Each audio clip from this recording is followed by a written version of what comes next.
Si Isko hanggang ngayon wala pa. Dito usapan na dadalhin yung koleksyon eh. Eh, alam mo naman yun eh. Baka duman pa doon sa syota niya. Doon sa barang sagpat. O, lagi na lang tayong pinaghihintay. Waiter! Yung bote namin, wala na itong laman.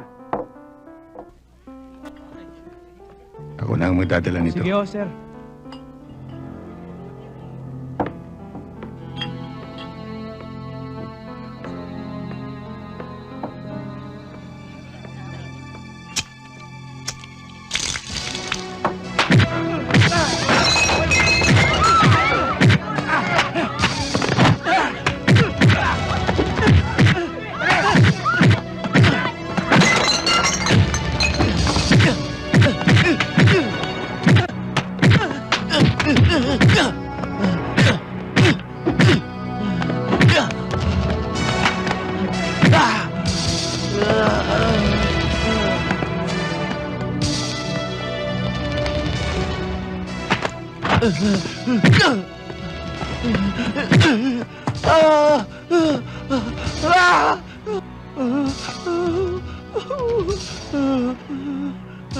Ngayon, ikaw ang humalik sa lupa.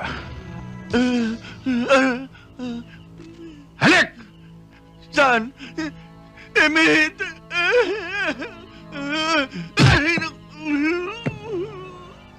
Ahalik ka ba o hindi? Ha? Emit! Kabayo ito eh! Hindi ka halik?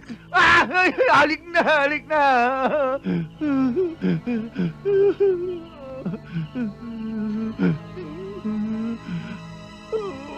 Bao!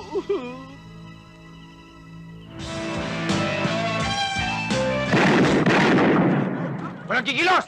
Ready dito! Tigilan!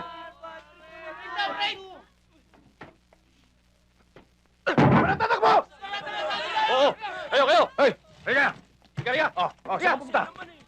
Dito ka! Ikaw! Tunga!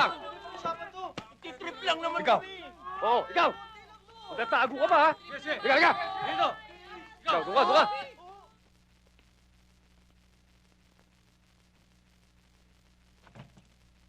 Alam niyo ba kayong mga kabataan ng Pag-asa ng Bayan? Pero sa ginagawa niyo, kayo ang sumisira sa bayan. Ikulong lahat yan. At tawagin ang kanilang mga magulang. Ikaw, maiwan ka. Upo ka dyan. Sige, po. Ikaw, hindi ka lang daw user. Ka ba? Hindi ako po, sir. Gumagamit lang ho ako. Biktima lang ho ako, sir. Nasaan ang anak ko? Saan niyo dinala ang anak ko? Saan niyo dinala? Ha? Sino bang magulang mo? Ako? Anong ginawa niyo sa anak ko, ha? Nasaktan ka ba, anak? Ha? Anong ginawa niyo rito? Mrs. Kaya namin pinag-uuhuli ang mga tulad ng inyong anak para pigilan sila sa kanilang mga bisyo. Ang anak ko, isa lang siyang biktima. Isang dependent. Bakit niyo siya ikukulong na parang kriminal?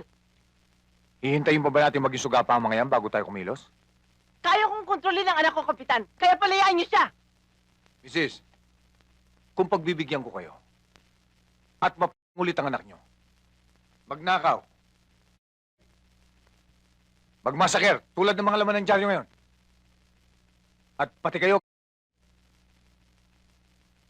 huwag na huwag kayong hihingi ng tulong sa akin. Tatadyakan ko kayo. Itumpa mo na rin, sir. Ha? Teres, pakawalan ng anak nito. Sige, labas na! Hindi, ikulong niyo na ho. Sige ho, pumapayag na ako. Ikulong niyo na lang. Sige anak, magpakulong ka na.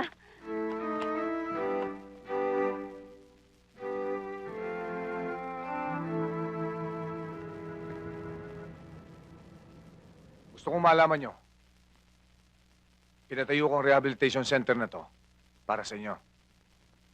Kahit halos maubos ang sweldo ng asawa ko, maipagamot lang kayong mga kabataan ng Bulacan. Dahil kayo ang pag-asa ng bayan. Sa tulong ng aking asawa at ng mga doktor dito. Bukas, alam kong hinding-hindi nyo nagugustuhin tumikim pa ng bumalik dito. Maraming salamat po, Kapitan Nuevos. Maraming salamat po, Kapitan.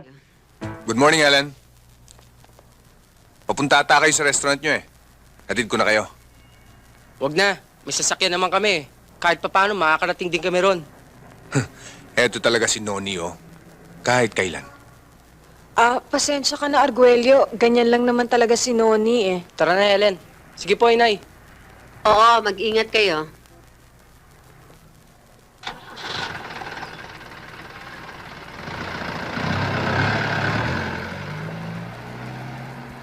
O Romano, tama pala ang balita ko. Dumating ka na nga pala.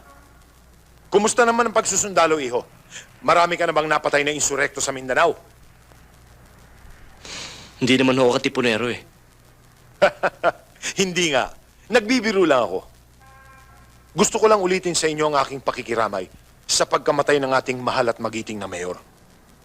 At kung ano man ang problema ninyo, huwag kayong mag-aatubilin lumapit. Siya nga pala, iho. Kung kailangan mo ng trabaho, pasyalan mo ako at baka may mabigay kong pwesto. Salamat ho. Oo nga, Papa. Magagamit ko siya. Tumigil ka dyan, Bes. Bueno, hindi na kami magtatagal at meron pa kaming pag-uusapan ni Mayor Antero.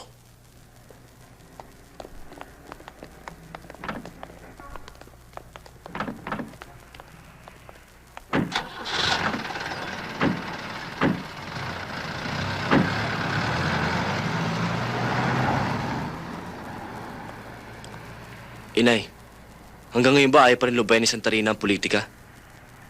Abay, balita ko eh. Kakandidato pa yan sa pagkagobernador eh.